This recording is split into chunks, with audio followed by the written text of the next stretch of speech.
This is Chris, otherwise known as Dark Vader from Galactic Empire. Okay, Darth Vader. Mm-hmm. Not in costume. We expect Dark. you to be... Well, Dark Vader. Dark. It's very important that we don't get sued. Yeah. Yes, trademark. Dark Vader. Yeah. little known Star Wars character. Yeah, exactly. I was kind of surprised that you weren't in costume. I was going to wear our Kylo Ren mask. Oh, okay. I'm glad I didn't. That would have been really awkward. I would have had fun. That would have been extremely awkward. So how did you guys come up with the concept of Galactic Empire? So the concept, the idea came from our drummer Grant, Boba.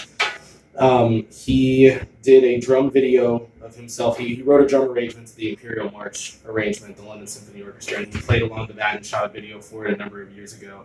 And when he did it, his goal, he was like, I think I can get 1 million views on this video. He didn't get there. He got a few 100,000. Still not bad. But so later on, he hit me up at some point and was like, hey, I have this idea of maybe like expanding on that drum video idea, adding guitars somehow. Kind of, we didn't really know, we didn't have the idea too fleshed out. We didn't know if it was going to be just adding other guitar parts on top of the orchestra or what it was going to be. But that's all he said. He was like, I think it'd be cool to make some kind of metal arrangement of the song. And so I was like, yeah, like that'd be cool. I'm in. So basically then he and Carson, our bass player, they spent a while putting together the first 2 songs, which are the main theme in the Imperial March. I don't exactly remember how we decided on just mimicking what the orchestra did, but that's what ended up happening. Grant has perfect pitch, and so literally he listened to the orchestra bar by bar and picked apart every individual layer, and just redid it on guitar for a demo. And once he sent it to me, I was like, yeah, this is really cool. And then at that point, it was, we should do a video. Well, Star Wars is coming out, maybe we should do a video in costume, maybe we should have a green screen. It was pretty much everything with this band is like, wouldn't it be ridiculous or stupid if? So it kind of just snowballed from there, but that's the very abridged version of how everything kind of came to be. So obviously you guys are diehard Star Wars fans. Yes. So when he was like, hey, this sounds like a really good idea, you're like, I'm in. Yeah, right. Grant especially. Grant is a Star Wars fan to the point where, when we were recording some of these songs, both for the first record and the one that we just finished recording, while we're listening back at the songs, you can hear Grant mumbling lines from the movie under his breath because he knows exactly when those parts came in. It's crazy. That's impressive. Yeah, it is. Yeah, he is a next level Star Wars fan. Yeah, we're pretty big Star Wars fans ourselves. So. I would imagine, otherwise I feel like you wouldn't come. Maybe, although it's our job. But I mean? Like our house is decorated Star Wars, all the Star Wars. So yeah, but also obviously your guys' videos are extremely impressive. That's how we found you guys is your YouTube videos. Okay. I mean, very impressive. Thank you. So how did you decide what characters you were going to be? Well, it was kind of, well, first of all, the first song that we did was the Imperial March, so that kind of got the idea flowing of having the bad guys be the characters. But the other thing is that those characters are not only far more memorable, we think, but also far more easy to imitate. Like, I could put on a robe and say I'm Luke Skywalker, but I'm obviously not. You know what I mean? Right, somebody can wear a vest, but they're not Han Solo. So right. It's much easier to put on a mask, and that gets a lot more clicks online. So I remember Grant called Boba kind of right from the gate, and I can't exactly remember how I landed on Vader, but I think it was more or less. I'm a big guy. I am not in the best shape, so having the most robes and capes and layers on me is probably going to be the best image-wise. So, and because I handle the most of the main melodies and stuff like that, I guess Vader being the sort of leader, quote unquote, makes more sense. It does make sense. And so, do you feel like you encompass the Force while you're playing? I mean, I do my best. You're very smiley for somebody who's on the dark side. Well, I mean, once I have the mask on, it's just one big frown. So, But I mean, I won't lie. There are shows where, like, especially if it's a particularly big crowd or the show's more important than others for some reason, like I will have to sort of give myself a pep talk of like everyone thinks you're Darth Vader, act like it. You know what I mean? Like, but you're cruel, you're mean. Yeah, exactly. You're intimidating. Yeah, so it's just kind of like suck the gut in, stand up tall and make a bunch of hand movements. Like just try to look like you mean business. Menacing. Yeah, exactly. Choke some people. Yeah, which we do in the set. Actually. Oh, that's awesome. That's awesome. So, I mean, I saw your guys' your album came out last year, and how's that going? Great. Yeah, the reception was great. We landed on a lot of charts with that, both Billboard and things like iTunes and Spotify and those things. So we were very proud of how that came out, and also very surprised just because, I mean, first of all, we didn't really even think any of this was going to happen because we've had ideas for stuff in the past. Oh, wouldn't it be funny if we did something? You know what I mean? And nothing ever actually comes to fruition. But somehow we made this one happen, and the fact that we didn't expect to play shows. We didn't expect anything beyond just making a funny music video. So every ounce of success that this band gains is a complete surprise and almost confusing to us. It shouldn't be confusing though. It's Star Wars. Yeah, I mean, it's not confusing because the fan base is sort of built in, but just the fact that this seems to have some level of longevity. Mm-hmm. You know what I mean? Because it's, I guess not easy, but it's much easier to make a YouTube video that gets popular for a little bit, right, than to kind of sustain some level of a musical career. So we certainly didn't expect to get anywhere near where we are. To get signed. Yeah. I mean, that's impressive. Yeah. Obviously, that's big, right? Yeah, I mean, basically everything with this band is we're all flying by the seat of our pants. I mean, even our manager who has managed a number of big name metal bands over the years, even he's just like, dude, we're all just making this up as we go. Nobody knows how to manage a band like this. Mainly because we sort of skipped, because of how big the video got, we were able to skip the baby band phase. We didn't have the local show grind and sort of building up to the level that we're at now. It was kind of, if we're going to do this show, we have to have everything. Right. You know what I mean? So we were just thrust into the world of kind of high level touring circuits and things like that. I mean, our very first tour was international, overseas in a bus. You know what I mean? Like, that doesn't happen. And I'm not even saying that to brag. I'm saying because it's still something. For sure. It's still something that doesn't make sense to us. You know, you're probably sitting on the bus like, what are we? Yeah. How did we get here? Exactly. Because we've all been in bands before and done the normal touring grind, and you're in a van making no money for years, and right. You don't shower for days at a time, and so just to be able to start a new band as a joke and then being able to skip that phase entirely is crazy to us. You're like, we're doing it wrong the whole time. We need to do a parody thing. Yeah, exactly. We needed to steal someone else's idea. Exactly. Right. Our own ideas were horrible. Yeah, exactly. Although, I mean, you took somebody else's idea and you made it bigger, and you did make it your own by making it metal, right? Because, I mean, obviously, Star Wars is the score is very orchestral. Right.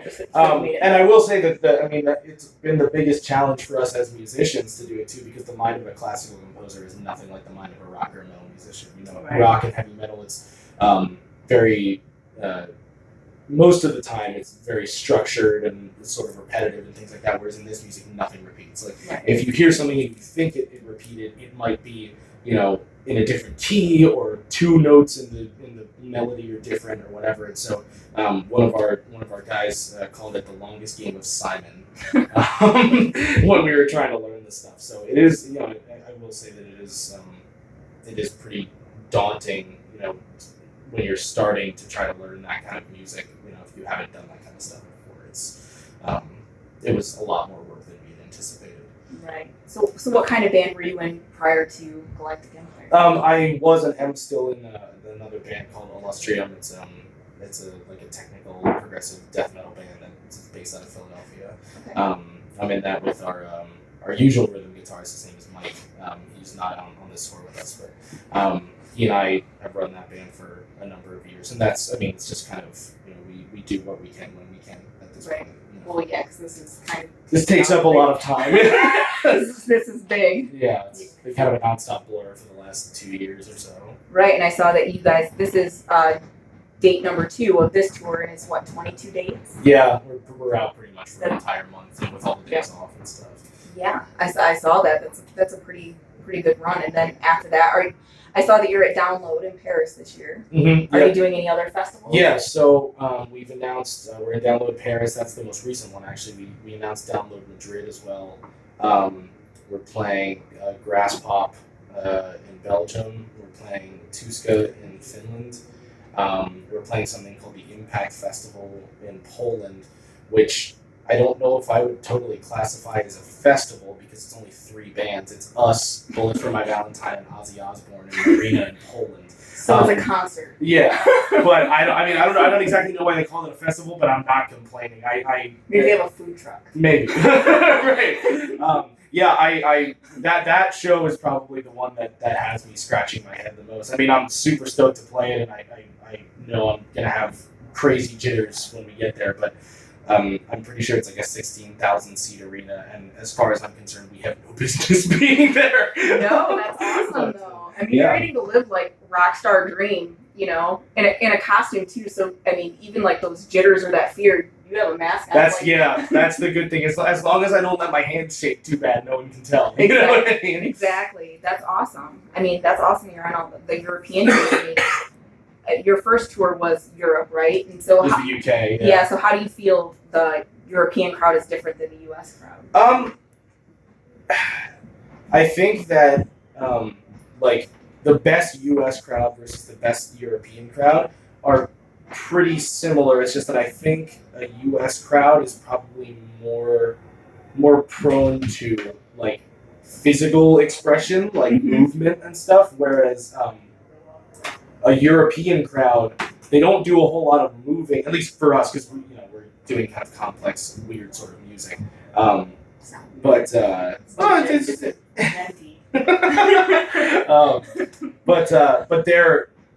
they're really focused. I mean, over there, the culture with music is so much different. It's so much more highly valued in a lot of different countries over there. Like in the Netherlands, all of the concert venues are government funded and things like that. And that's why they're the coolest venues in the world. They're very focused. They're very into the music itself, and they're a lot more, I guess, sort of, for lack of a better term, sort of appreciative of the material itself versus just the experience of being at the concert. Right. People, because of how many festivals happen over there, the festival season is the thing that those people save up all year for, is to buy all their passes to all these different festivals and stuff. So it's definitely a different culture over there, but it's fun either way. Oh, for sure. Yeah. I mean, every year when the festivals start being announced, when you see the European tours, you're like, damn it. Or the festivals, you're like, why isn't that in the US? Yeah. I mean, festivals don't really do that well in the US. They don't. I mean, with the exception of things like Warped Tour and Mayhem Fest was doing well for a while, but even so, Download isn't a tour. It's a festival. It's held, now 3 different locations, but each one is just one place for a few days and that's it, whereas something like a festival in the States has to be a festival tour. Right. In order to do well. I don't know if that's because it's a larger surface area to have to travel to get to a certain place, but there's definitely is something different about it. Yeah, we usually go to Rock on the Range every year, which, that festival does pretty well, but it's usually, it's very radio-friendly bands, which to us, there's some bands that, we obviously are fans of, but we tend to like things that aren't played on the radio.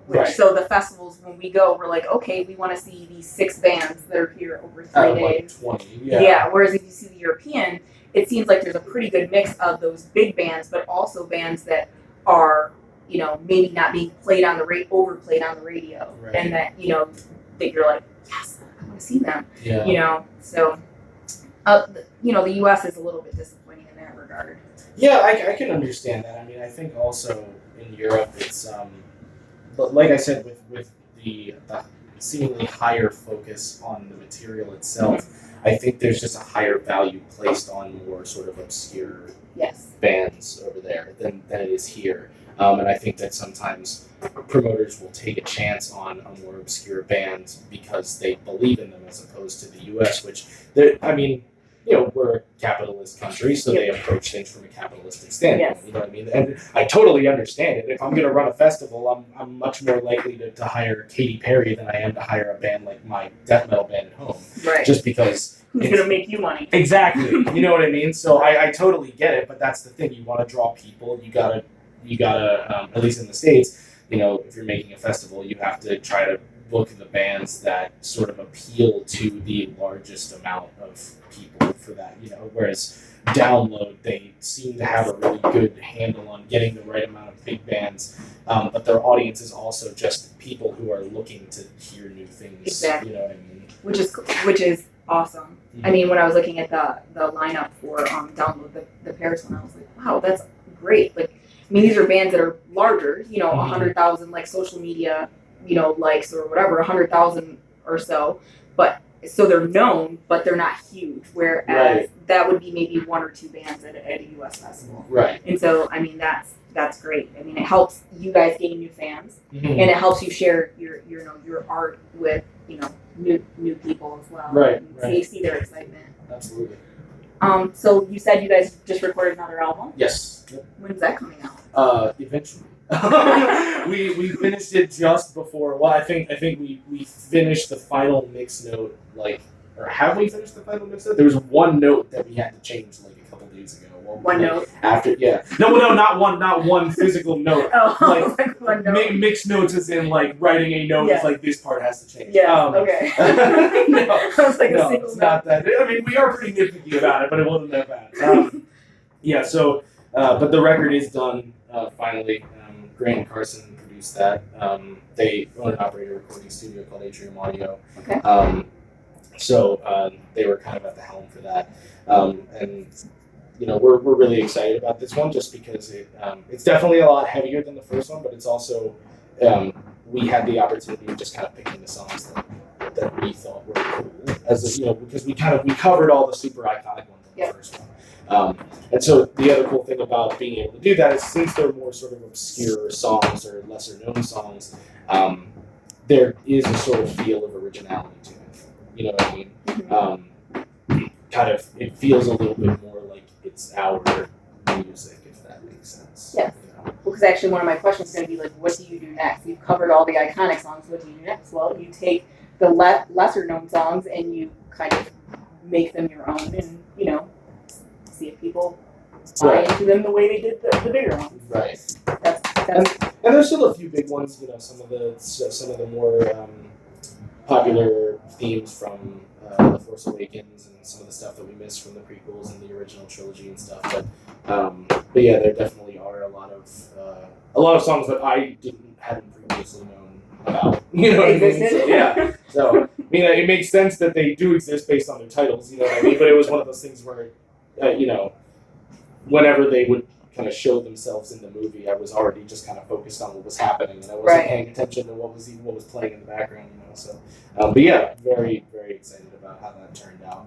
And we got to spend more time on it, kind of like in a straight line, because the last record, since we were just kind of doing it for fun, it took basically an entire year of doing it in our spare time, and kind of tracking when and where we could, and things like that. And this album, we got a good enough advance from the label that we were able to stay in the studio every day for a month, and just knock the whole thing out. So, we wanted to make sure it sounded a lot more performed than the last one. I thought the last one sounded. Well, thank you. But I will admit there was a lot of editing on the last one, because it was stuff that, first of all, we had never done any music like that before, so it was just daunting to do it. But we just had to learn it on the fly. You know what I mean? So it was, okay, well, here's a bar's worth of notes. Memorize those, play that bar. Okay, next one. You know what I mean? So, whereas this one, we tried to stretch it out into longer bits and kind of learn the melodies before we would record them, so that we could have a more performed, more expressive take on it, I guess. Okay. But yeah, so we're very, very proud of how it's turned out. that's actually what you said about like the lesser known songs is one of the things that we talked about on the way here is that he said, you know, there are songs, but you don't necessarily pay attention to them because there's something big going on. And so it's there in the background. So right. Funny that, you know, it's the same thing that you Right. just said that you did with this, you know, this album. Absolutely. And so you don't have a date when this is coming out? We have a date that we want for it, and we're pretty sure we're going to get it, but I don't want to say it. This year? Yes. Okay. Yeah, you don't have to commit. Right. Yeah. Just on the off chance that something changes, I don't want that to be on the record, you know, on the public record. Yeah. And so I saw the last album. You guys raised the money from crowdfunding. So you know your fans kind of Yeah. Well, the album itself wasn't what the crowdfunding was for. It was because since Grant and Carson owned and operated the studio, we were able to do that at no cost to ourselves. Right. The Kickstarter was actually to get the live show up and running. Okay. Because I mean, you'll see tonight, you know, the level of production value. Obviously, we don't have a green screen live, but we introduced a level of production value, or at least we felt we introduced a level of production value in the music videos that if we were going to bring this to a live setting, that we wanted to try to, you know, kind of attack it from that same angle. Right. You know, because if you release a super epic looking music video and then your live show kind of sucks, then you're just standing there. Right, then you're going to be dead in the water. And so, you know, Star Wars in and of itself is a spectacle, and so we tried our best to capture that, and that costed a lot of money to make happen. So, but yeah, the crowdfunding was very, very successful, and you know, it helped us, and we managed to get everything that we needed, all the materials and stuff. I mean, a lot of the stuff was also made. Carson, he built all the costumes. We have these Death Star panel lights on the stage. He built all those as well.